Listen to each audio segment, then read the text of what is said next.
Bienvenidos a un pinto. Hijos del rock and roll.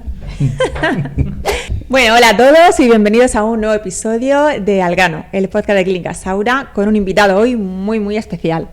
Al final me has dejado el último, ¿eh?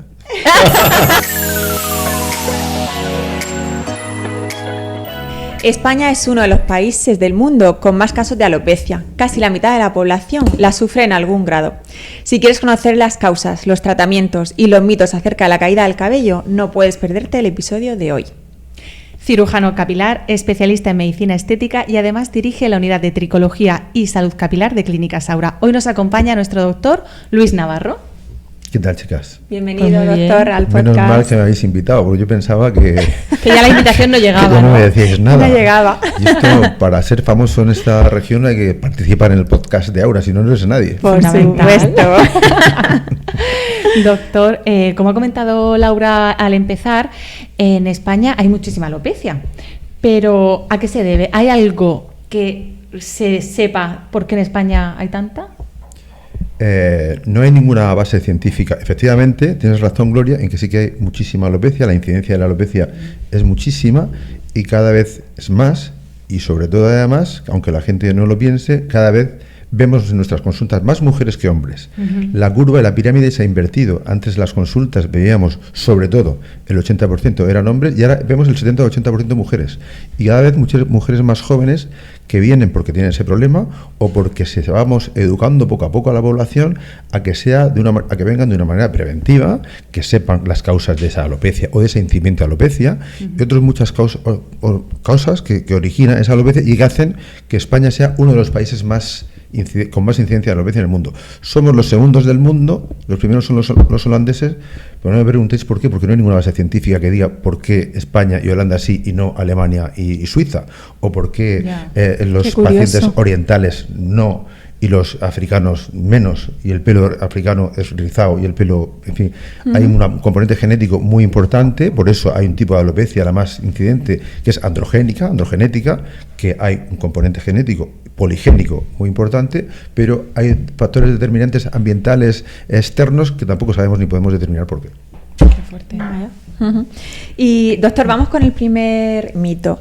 ¿El champú anticaída funciona o no funciona? Te voy a contestar esta pregunta, pero luego vamos a pasar a otra cosa. Esta es una cosa anecdótica. Efectivamente, el champú anticaída pues no tiene ninguna base científica para que funcione. Se le puede denominar champú anticaída. No funciona por varias cosas. En primer lugar, porque no está el suficiente tiempo posible en el cuero cabelludo para que los principios que tenga penetren. Por lo tanto, no estamos 3 horas lavándonos el pelo o frotando con el champú, aunque fuera un champú con unos principios activos súper potentes y súper efectivos, solamente con el poco tiempo que está en el cuero cabelludo o en la fibra capilar, no tiene capacidad para hacer el efecto que se pretende. Eso por un lado. Y en segundo lugar, hay una base química, no más que científica y de composición, hay una base química que es electrolítica, que el pelo tiene una carga negativa. Y entonces el pelo tiene carga negativa y es hidrófobo, repele el agua. Cualquier producto que queramos que se fije al pelo tiene que tener una carga distinta al pelo. Tiene que ser positivo porque cargas del distinto signo se atraen y cargas del mismo signo se repelen. O sea que influye en lo que he dicho de que no tiene tiempo suficiente para fijar, y luego los componentes que tenga el champú son importantísimos porque puede ser que sea repelido por el cuero cabelludo y la fibra capilar o absorbido o que se quede fijo. El pelo hay que lavárselo mucho, hay que lavárselo todos los días, si es posible todos los días. Sé que las mujeres y las chicas es más complicado porque el pelo largo es más difícil de lavar y supone una complicación mecánica y de tiempo. Claro, diario es complicado, pero hay que lavarse el pelo cuanto más veces mejor, todo lo que se pueda. Y sobre todo, si hay casos de alopecia, más todavía. Si hay casos con dermatitis seborreica, más todavía. ¿Qué pasa lo contrario, doctor? Perdón, que hay muchas mujeres, que yo conozco, por ejemplo, más casos de mujeres, que les da mucho miedo lavarse el pelo cuando sufren caída, porque creen que eso va a acentuar todavía más la caída del cabello. Y curiosamente, cada día sabes más de eso. Cada día, claro. como por eso eres la jefa, porque sabes cada día claro más. Que sí. Si no, no serías la jefa. Pero efectivamente, es es así. La gente se asusta y tiene miedo de lavarse el pelo porque piensan que al lavárselo se le va a caer más, que al peinarse se le va a caer más, que al ducharse se le va a caer más, que al frotárselo se le va a caer más. Es el temor a que al hacer ese tipo de acción se le caiga más el pelo y tiene miedo. Y es todo lo contrario. El pelo se cae todos los días el mismo aproximadamente, a no ser que tengamos una patología que incida o que haga que se caiga más. El pelo todos los días se nos caen entre 60 o 80 pelos, o 100, 120. Quiere decir, y ese pelo está desprendido. Si yo estoy 5 días sin lavarme el pelo, el día quinto tendré 600 pelos que la gente viene a veces a la consulta con una bolsa y me lo trae asustada. ¿Esto qué es? Digo, y es que probablemente no se ha lavado el pelo y ese pelo está suelto, está desprendido del cuero cabelludo y se cae cuando lo hemos lavado y se suelta. Pero se ha caído ya y está desprendido. Por lo tanto, hay que lavarse el pelo todos los días para que también esa parte emocional o esa parte de impresión se pierda y no tengamos miedo a eso, que es todo lo contrario, es muchísimo peor. Uh-huh.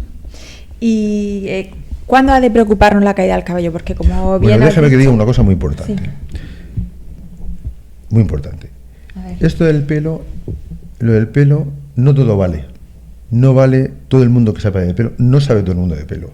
Sabe de pelo la gente que se dedica a esto, que nos dedicamos a esto y que todas las cosas tienen un porqué. El pelo, todos pretendemos una cosa que es definitiva, es que el pelo, queremos todo el mundo queremos tener el pelo sano, o queremos tener el pelo bonito. Queremos tener pelazo. Esto es mucho más complejo de lo que parece. La unidad funcional, la parte que vemos es la parte que emerge del cuero cabelludo, que es la fibra capilar, que son células muertas, pero debajo de la piel, debajo del cuero cabelludo, está la raíz, lo que es la base del folículo piloso, la estructura folicular más importante, y es ahí donde tenemos que incidir y donde se provocan y se producen muchísimas de las patologías que hacen que el pelo se caiga.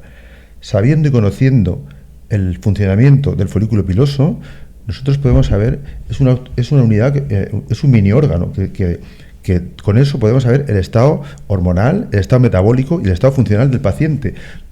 Podemos saber, si lo sabemos diagnosticar pronto, cómo podemos solucionarlo, cuál es su estado general, cómo nuestros cuerpos están en eso, porque influyen las hormonas en las mujeres, la nutrición que tengamos, la alimentación, los hábitos diarios, muchísimas y muchísimas cosas que hacen que el proceso final sea bueno o sea malo. Muchas veces la gente viene y en la consulta me pregunta, doctor, me duele el pelo, doctor, me pica el pelo, me duele el pelo. Eso puede ser significativo, es importante porque tengas un cuero cabelludo sensible o no, o porque tengas una patología asociada o no, o porque tengas una alopecia subclínica o no, o porque tengas muchísimas más otras cosas que si no lo sabemos y lo diagnosticamos pronto, no lo vamos a solucionar. La consulta. Como he dicho, la caída del cabello ya es preocupante. Como he dicho, entre otras cosas, primero, cualquier anomalía, cualquier alteración que el paciente se vea, que no sea la normalidad o el sentido común, que le diga que tenga que venir. Pero cuando esa señora vino a tu consulta con la bolsa llena de sus pelos, ¿hizo bien? Claro, por supuesto que hizo bien. Hay un límite, lo normal es que se nos caiga entre 80 y 100 pelos diarios. Fisiológicamente, o 60, 80. Cuando consideramos y cuando vemos que se nos cae más pelo del habitual, hay que venir. Cuando tienes indicios o síntomas de, como he dicho, que me duele el pelo, me pica el pelo, tengo esta anomalía en el pelo, hay que venir. Pues porque, como he dicho, puede ser que sí o que no, pero si es que sí, cuanto antes lo tratemos, es mejor. Y si es que no, el pelo es como el rostro y como la cara. Hay que cuidarlo todos los días. Aunque no esté enfermo, nosotros tendemos a la esquinificación capilar, a la salud capilar, no a la enfermedad capilar. Tenemos que tratar el pelo cuando está sano, para prevenir y evitar que enferme, para prevenir y evitar que se ponga feo y que no sea el marco de la belleza, que es lo que nos marca. El pelo hay que tratarlo todos los días, igual que nos cuidamos la cara todos los días. Lo mismo hay que tener con el pelo. Y el pelo, como he dicho, cada pelo es un mini órgano y crece sobre una subbase funcional, que es el cuero cabelludo, y es la piel del cuero cabelludo. Hay que cuidarla más que la piel de la cara, porque es donde se implanta el pelo y donde se pueden producir muchísimos más tipos de enfermedades que en cualquier otro sitio. Pero, doctor, seguro que hay gente que te está escuchando y que se pregunta, ¿el pelo puede doler? Claro que duele el pelo. Hay una cosa que se llama tricodinia, que es dolor del pelo. Puede incluso doler cuando se cambia la dirección del peinado. O sea, pero, ¿por qué duele el pelo? ¿Duele el pelo? Pues porque hay una alopecia probablemente, o porque hay un proceso inflamatorio. Si a nosotros el principio dice, bueno, cuando tienes un enrojecimiento de la piel, una rosácea o cualquier tipo de eczema o eritema, es porque hay una inflamación. Entonces te duele porque hay una inflamación. Y en los 80 hay 100 tipos de alopecia, y si te duele el pelo es por eso, o porque hay una patología que se llama cuero cabelludo sensible, que se soluciona y te duele el pelo también por eso. Pero puede doler el pelo por un líquen plano, por un lupus, por tal fibrosa, en fin, un montón de cosas que también duele el pelo, y es un signo y un síntoma muy importante de cualquier tipo de patología capilar, que se llama tricodinia. Y razón para acudir a consulta. Hay que por venir supuesto. inmediatamente. En cuanto a la caída capilar, ¿con la farmacología sería suficiente? El pelo, el folículo piloso, se cuida de dos maneras. Tenemos que cuidar la raíz del folículo piloso, que es, como he dicho, lo que no emerge del cuero cabelludo, y eso se cuida de dos maneras: aportando nutrientes y con formas y hábitos de vida, o con farmacología.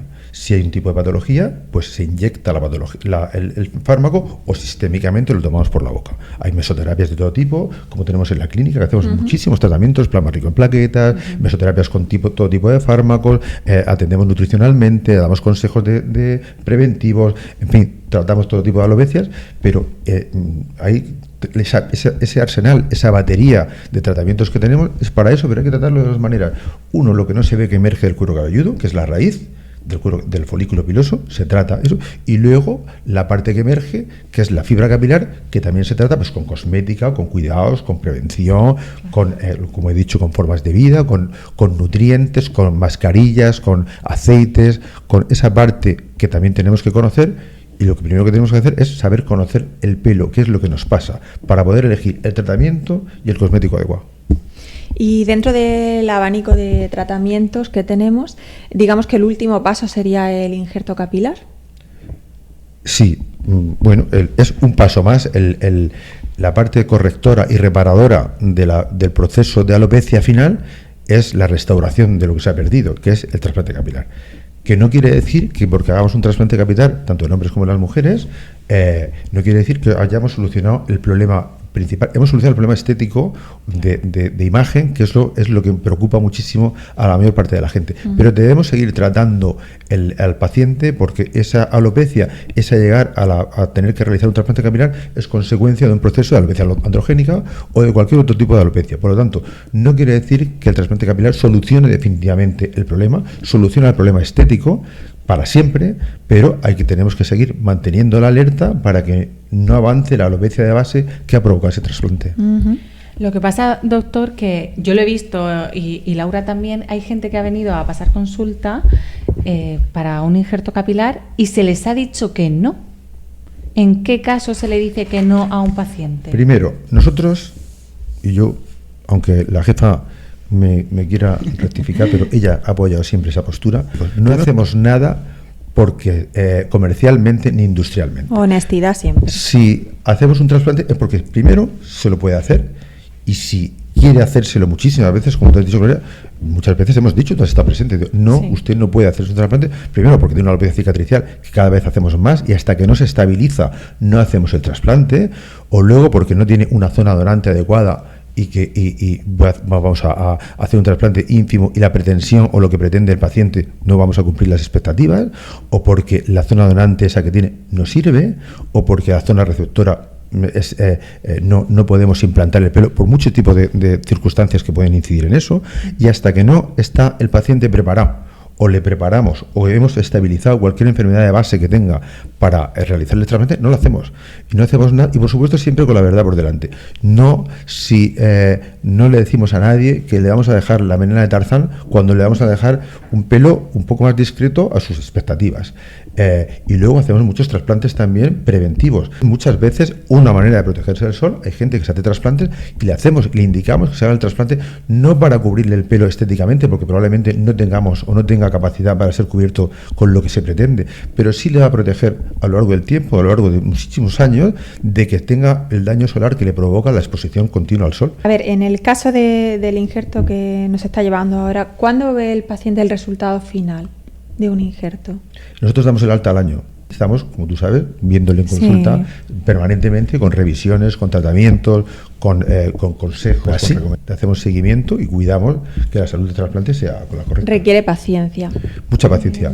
Esto, hay un componente emocional que todos lo sabemos, que la parte del pelo que es el marco de la belleza, que es lo que hasta incluso socialmente nos condiciona en muchísimos casos, tenemos que tener paciencia, porque el paciente quiere tener el resultado inmediato, pero esto no somos magos. Esto hay que tener mucha paciencia y saber que el tiempo en ese caso corre a nuestro favor. Corre a nuestro favor en los resultados y la resolución, y corre en nuestra contra en la prevención y el diagnóstico precoz. Si no venimos pronto, si no diagnosticamos rápido y no diagnosticamos bien, el resultado será peor. Claro, el paciente toma la decisión y quiere verse cuanto antes, pero hay que esperar. Requiere tiempo. Claro, como todo en la vida. Como todo. Entonces, hay que tener paciencia y constancia y ser muy rigurosos en el tratamiento. No vale que deje el tratamiento mañana. Si decidimos hacernos un tratamiento, tenemos que seguir hasta el final, porque el resultado, si no nos sirve. Claro. De hace unos años para acá se ha convertido Turquía un poco en la cuna de los injertos capilares. ¿Por qué ha ocurrido esto? ¿Por qué ese país ha destacado? Ya la curva se ha invertido. Ya eso ha sido en los últimos 8 o 10 años anteriores. Pues, al principio, como todo, pues porque la gente se iba a Turquía porque económicamente era muchísimo y sigue siendo un paraíso económicamente por varios motivos, porque las circunstancias económicas y macroeconómicas son las que son. La lira turca, entre otras cosas, es un 30% más barato que el euro, por lo tanto ya ahí el trasplante ya se abarata un 30%, y luego el gobierno y las autoridades turcas pues tienen no solo el trasplante capilar, sino todo tipo de actividades estéticas y cirugía plástica como una industria del país que se subvenciona, y se aportan otro tipo de ayudas que hace atractivo que la gente se vaya, porque en Estambul, como estábamos hablando antes fuera de micrófonos, hay 300 clínicas que hacen trasplante. Hay gente buena, hay gente mejor, peor, como en todos sitios, pero evidentemente hay unas condiciones globales que si tienes suerte y das con la clínica adecuada, pues perfecto, pero si no, las condiciones de esterilización, de técnica, de materiales, de avances son distintos a lo que tenemos nosotros, y luego que aquí cualquier problema que surja están en la esquina de la calle, claro, y nosotros le atendemos permanentemente, y no te vas a ir a Turquía si te pica el pelo. O sea que cualquier cosa la atendemos al instante. Claro, es que ese es un riesgo que se corre, que si hay una complicación ya estamos cerca. Hay que volver a Turquía. No, las clínicas, yo no voy a hablar aquí de dinero, pero las clínicas buenas de Estambul ya están al precio de España. Sí, o sea que no merece la pena en la parte económica de irse a Estambul. Y por supuesto técnicamente y clínicamente no deben irse, porque somos mejores, bastante mejores en España. ¿Sí? Totalmente, somos muchísimo mejores. ¿Tú has operado en Turquía? Yo he estado en Estambul operando. Al principio dijo, bueno, si Mahoma no va a la montaña tiene que ir a Mahoma a ver lo que pasa. Sí. Y he estado operando. ¿Qué tal por allí? Estambul es una ciudad preciosa, es una ciudad para vivir, lo que pasa es que hace mucho frío, pero no para ir a trasplantarse ni hacerse cirugías de estética ni de plástica, que ya tenemos experiencia en todos los medios de comunicación conocidos, que ha habido cosas que han pasado. Sí. Pero bueno. Doctor, este verano hemos visto que había mucha gente que era un poco reticente a hacerse el injerto capilar en verano. ¿Hay alguna contraindicación de hacérnoslo en verano? Hombre, evidentemente no hay ninguna contraindicación clínica que impida hacerse el trasplante en verano. Cada persona tiene que adaptarse a sus circunstancias laborales, personales, o como se encuentre en cada momento, o como pueda hacérselo. Hay gente que solamente puede usar sus vacaciones, y si le tocan en verano, pues lo tiene que hacer. Únicamente que los cuidados post-trasplante son un poco más delicados, en el sentido de que tienes que protegerte un poco más del sol de verano, tienes que evitar al principio, los primeros días, los baños en la playa, pero no por nada, siempre que te bañes pues hay que aclararse automáticamente con agua dulce, y siempre lo digo pues porque la sal del mar hace de lupa, y los cristales de sal hacen de lupa, y es malo para el folículo. O si sales o te metes en la piscina por los productos químicos del cloro, hay que aclararse con agua dulce al salir. O luego, pues eso, el calor, la incomodidad, pero cada uno, nosotros operamos en verano, en invierno, a cualquier momento. Efectivamente, la gente, de hecho, este año vamos a operar más en agosto que en julio. Sí, pero bueno, sí. Es verdad. Son circunstancias, yo creo, personales de cada paciente, que encuentra el momento más adecuado. Desde luego no nos dejan descansar, porque nosotros estamos en julio y en agosto, en fin, yo hago lo que me diga. A mí me parece maravilloso utilizar las vacaciones para realizarte una cirugía, me parece claro, sí, sí. No tiene, realmente yo siempre mucho se lo digo a los pacientes, digo, mire usted, no tiene entidad esto de dureza clínica para que usted, que está trabajando todo el año, pierda 10 o 12 días u 8 o 10 días de sus vacaciones. Es mejor que se busque un hueco en el año, un puente largo, que pierda 2 o 3 días sueltos para que pueda disfrutar en plenitud del periodo estacional que se ha ganado durante todo el año.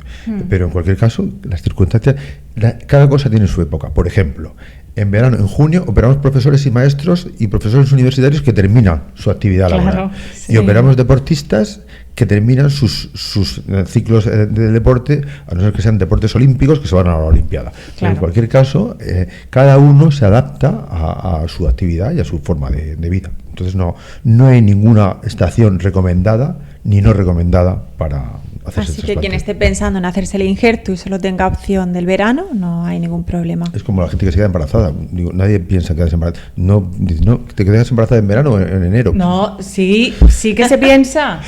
Bueno, hay gente que programa, pero bueno, estas cosas... Sí, luego sale o no sale. Claro, pero tú intentas programar, y eso se sabe, no dar a luz en julio y en agosto. Pues porque es que mi ginecóloga no está, pues no me da las vacaciones de los médicos. Eso, yo soy cáncer y tengo muchísimos amigos cáncer y nací en junio y tengo muchos amigos en junio y julio. Que es verdad que hay muchísimos cáncer. O sea, que toda la gente que es cáncer nace en verano y los Tauro también.